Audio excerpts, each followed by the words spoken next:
صلى رسول الله صلى الله عليه وسلم صلاة الصبح ثم أقبل على الناس فقال: بين رجل يسوق بقرة إذ ركبها فضربها فقالت: إنا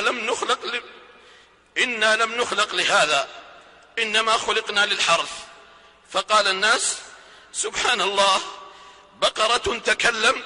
فقال: فإني أؤمن بهذا أنا وأبو بكر وعمر.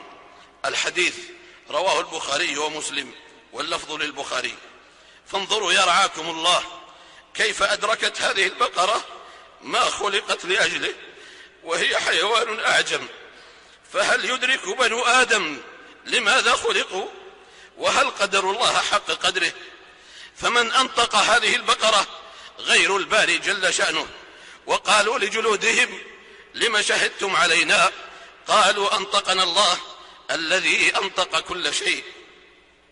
وإن تعجبوا عباد الله فعجب ما رواه الإمام أحمد في مسنده في قصة الأعرابي الذي جاء إلى النبي صلى الله عليه وسلم، فيرويها أبو سعيد الخدري يقول: عدا الذئب على شاة فأخذها فطلبه الراعي فانتزعها منه، فأقع الذئب على ذنبه قال: ألا تتق الله تنزع مني رزقا ساقه الله إلي؟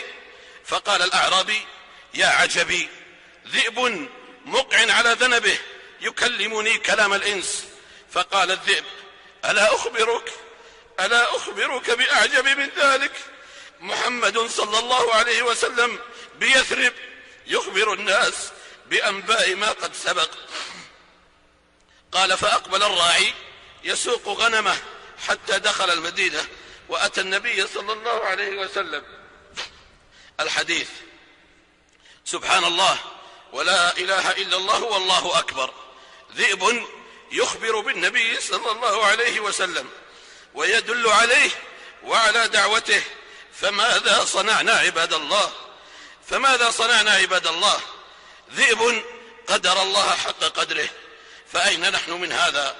لقد عرضت الأمانة على السماوات والأرض والجبال فأبين أن يحملنها من باب قدر الله حق قدره، فلم يحملها إلا هذا الإنسان الظلوم الجهول.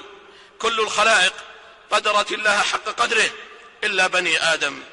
لقد ذكر سبحانه أنه يسجد له من في السماوات ومن في الأرض، والشمس والقمر والنجوم والجبال والشجر والدواب، ولم يقل والناس، وإنما قال وكثير من الناس.